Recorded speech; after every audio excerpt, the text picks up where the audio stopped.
So, dudes, friends and fam, what's happening? It's hump day, y'all. It's Wednesday. Huh? The week's almost over. Even though, for most of us, since we ain't got no job, we ain't got no life, we ain't got shit to do, every day is the weekend, right? And it ends with, why is the weekend to us? Right? So, it don't matter. So, but if this don't apply, let that shit fly, right? Because this channel's all inclusive. We do it for everything, right? So, if this don't apply to your rubes, let that shit fly, said the dragonfly, right? You freaking rubes. Here we go, January 27th. A life of your own choosing. What would you do differently if the opinions of others didn't matter? Write a list. Prioritize the items in order of what you are most excited about. Start doing all of the things on your list. Then consciously enjoy living a life of your own choosing. Don't just follow the crowd, y'all. Don't just do everything because your friends are doing it, just because everybody else is doing it. When I was a kid, you know, I used to always try and be like, oh, everybody else is going to go do this kind of stuff, I want to go out and do it too. And my mom and my sisters would be like, hey, if everybody jumped off the bridge, would you jump off the bridge too? Probably not. No, after I saw them all splatting like pancakes, probably not. Just how it is. Think about that one when you're eating pancakes. Let's get into this book. These are good to think about. The 3 areas of training. There are 3 areas in which the person who would be wise and good must be trained. The first has to do with desires and aversions, that a person may never miss the mark in desires, nor fall into what repels them. The second has to do with impulses, to act and not to act. That is the question. And more broadly, with duty, that a person may act deliberately for good reasons and not carelessly. The third has to do with freedom from deception and composure, and the whole area of judgment. The assent of our minds gives to its perceptions.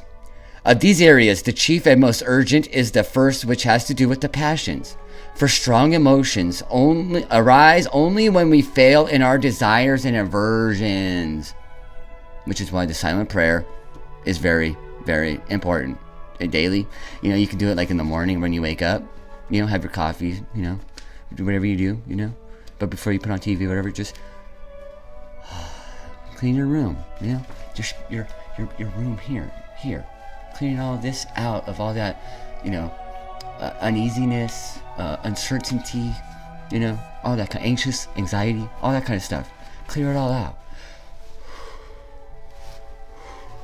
Like that. Goose flaba, like Adam Sandler would say in anger management, right?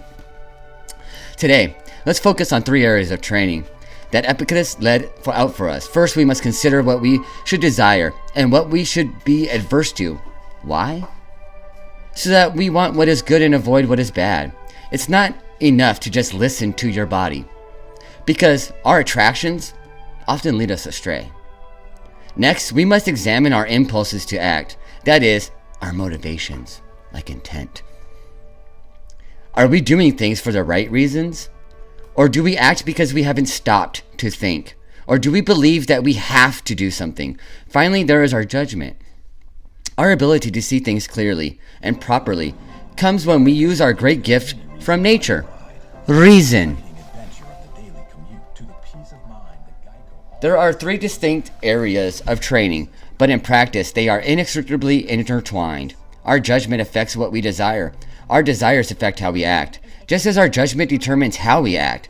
But we can't just expect this to happen. We must put real thought and energy into each area of our lives. If we do, we'll find real clarity and success.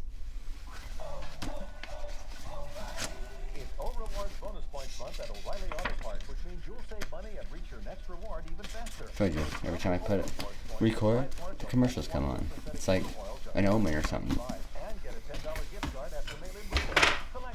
But you know, I think we can rise above all that, right? I think we can.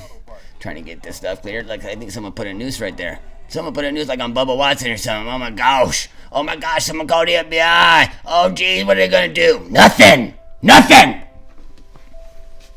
All right, let's get into this. All right. So Sarah Carter, right? I don't know if you guys know her, right? But she's a good reporter, right? And she's saying by the end of Biden's tenure, that Biden supporters will have buyer's remorse. I think that we don't have to wait that long. I think people already have buyer's remorse. At the end of his tenure in office, President Joe Biden's supporters will have buyer's remorse, said Sarah A. Carter on Fox News' The Next Revolution, which is with Steve Hilton, which you guys should all go watch. It's actually a pretty good show. But remember, Steve, this was in 2016, was the reason why so many Americans, and even in 2020, we were looking at it the same day with over 75 million Americans that voted for President Trump, Carter told host Steve Hilton. She continued, it's not about Trump, and it wasn't about Biden. It's about the frustration of the American people with the swamp. And that's what this is. The swamp, though, is making it out to be just one singular person, Donald Trump, so that they can make it easy. But they're not understanding this kind of stuff because they're out of touch, in my opinion.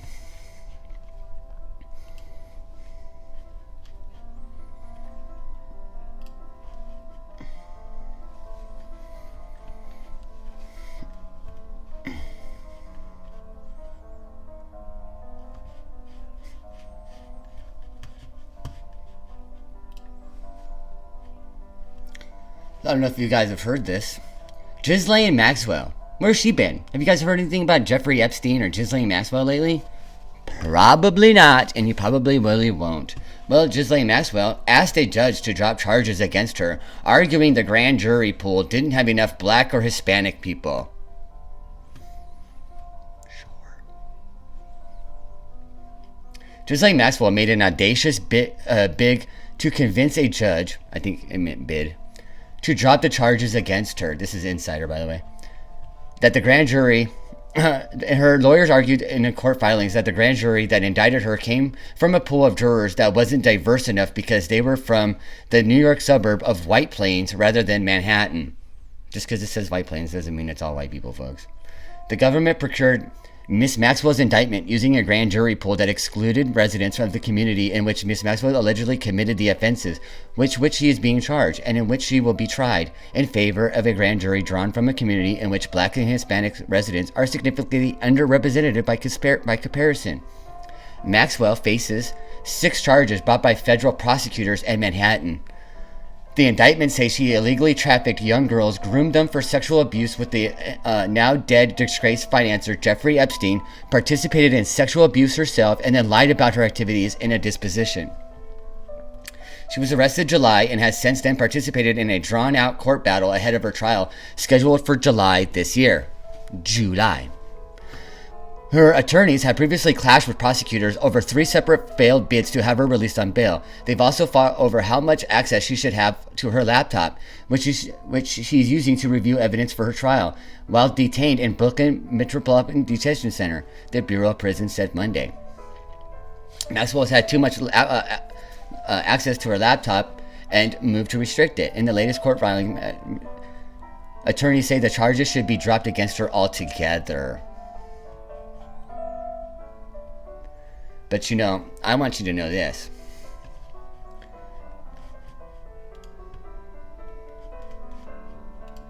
When was the last time you saw Ghislane Maxwell going to court? When was the last time you saw a mugshot? When was the last time you saw her lawyer actually on TV saying anything? When was the last time you saw any of that? Right? Okay. You don't believe me? Okay, well, check this out. How come they only have like this? How come they only have like a sketch, like a portrait, right? They don't have an actual, here's a photo, right? Well, look, you got Jeffrey Epstein. There's a mugshot. There's a mugshot, right? There's a mugshot. There's a mugshot, right? Like, you got pictures of him, right? All kinds, right? We'll go to the OJ stuff. Look. Here's him in court. OJ in court. OJ in court. OJ with a mugshot right there. OJ in blues. Where's Ghislane Maxwell with all her jail stuff? You don't see it, right? Look at, hold on, real quick. Hold on. We'll go to something recent, folks. Look at Felicity Huffman with the college scandal. Look, she's in jail, folks. Look, you see her in jail. Okay? Lori Loughlin and Becky, y'all. Look, You see her going to court with her husband, going to court. Boom, boom, boom. They're showing it to you, right? How come they can't show you anything of Ghislane Maxwell?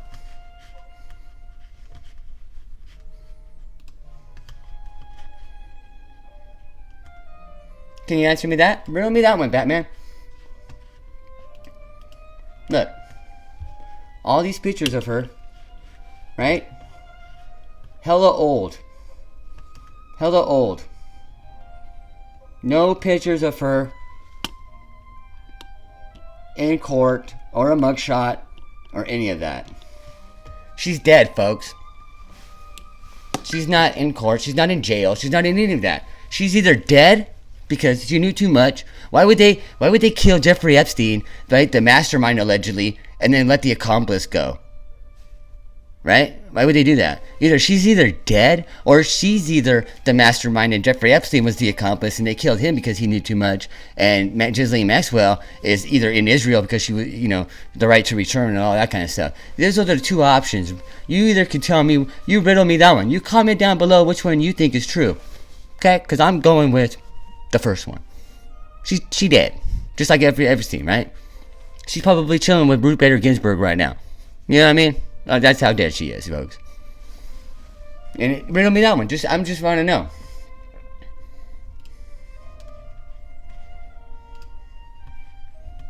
Because you guys can't tell me, huh? That's right. Because she did.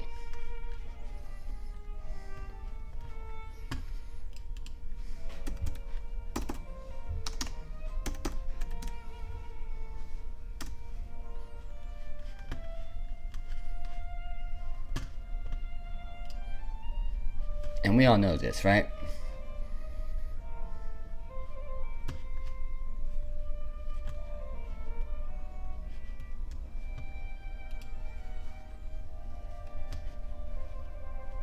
Okay. Sorry, but somehow this one, my link got to, and I had to read through the link. Okay, we're going back to Sarah Carter, folks. A Portland teacher who originally had her charges dropped following an arrest at a violent antifa, which they say is just an idea, right? Protest, has her charges reinstated after police submitted additional evidence, the Post-Millennial reports.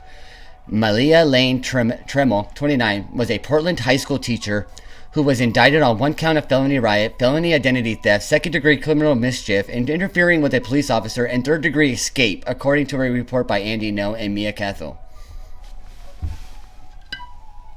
There's the lovely woman. That's the lovely people teaching your schools. And you wonder why people are like, our kids are all acting buck wild. You want to know? That's why, folks. That's why. Look at this is really, folks. This not when I was going to school. Not back in my day, folks. And I'm not that old. According to the Multnomah County District Office, Trump and a group of rioters used metal spike devices to puncture a Portland police officer's vehicle during a riot outside a police station. So she's targeting cops. The riot became violent and officers attempted to arrest her after she allegedly damaged a police vehicle. Tremel slipped out of her backpack and escaped. However, she fell while turning a corner and was arrested. Recovered multiple rebar spikes devices in her backpack. Tremel was reported released without bail. The charges were dropped, and then 5 months later, they doing an investigation found more evidence, and now they're retrying her. According to the brand, has also been accused of faking her identity to authorities. Tremel's arraignment was January 20th, and she was scheduled to appear again in court March 10th. So, again, they're making a big deal out of what happened January 6th and everything else because they're trying to take deflection away from their incompetence that they've been doing with the summer of love and all that kind of shit, right? But yet it's all just chaos and disruption and all that kind of stuff, right? Because then it takes them away from, no one's talking about Ghislane Maxwell, no one's talking about the election fraud, no one's talking about any of this shit, right? And that's what they like. That's what they want. They want you to just, and then the more that they can do this, the more that it legitimizes all their shit. Now they're going after Stop the Steal speaker and walkaway founder charged in Capitol riot, Brandon Straka. Notable right-wing activist who spoke at Stop the Steal rally on January 5th has been charged by federal authorities for participating in the Capitol riot on January 6th, which turned deadly. Brandon Straka, 43, was arrested Monday in Nebraska and charged with impeding a law enforcement officer, entering a restricted building, and engaging in a disorderly contact with the intent to disturb a hearing before Congress in connection with the Capitol riot earlier this month. According to the affidavit, which made public, federal investigators said they received a tip with a YouTube video of Straka on the Capitol steps yelling to others in the crowd to take the shield from Capitol police officers and shouting, "Go, go," near the Capitol entrance. My review of Straka's Twitter account on January 11th, this is, again, Sarah Carter, did not find video or any other posts from January 6th relating directly to Straka's actions. The affidavit said, however, the FBI received tips from public with screenshots of Straka's Twitter activity. A relative of Straka who said they saw a video of Straka on the cusp of entering the Capitol reported him to the FBI. So people are snitching on everybody. We're going in in a video. Straka is hacking the Capitol on January 6th. Straka tweeted he was close to entering the Capitol myself during the breach. I missed the part where it was agreed this would be a revolution of ice cream cones and hair braiding parties to make our government back from lying, cheating, globally interested swamp parties. My bad. Also, be embarrassed and hide if you need to, but I was there. I was not Antifa it was not Antifa at the Capitol. It was freedom-loving patriots who were desperate to fight for the final hope of our republic, because it was literally nobody cares about them. Everyone else can denounce them. I will not. Straka, self-described former liberal, walk away during the midterms, urged liberal voters to leave the Democratic Party. Straka also made the national headlines when he was banned from American Airlines for refusing to wear a mask. And that's why they're doing all that. Now they're just going to go after all this kind of stuff, and it's going to go off of their ineptitude. That's why we need to actually start holding people in power accountable for their own actions or lack of action, instead of just going with the flow just because they say a bumper sticker or two that we like. Same bad channel, same bad time. I love you. Spread peace, love, and harmony.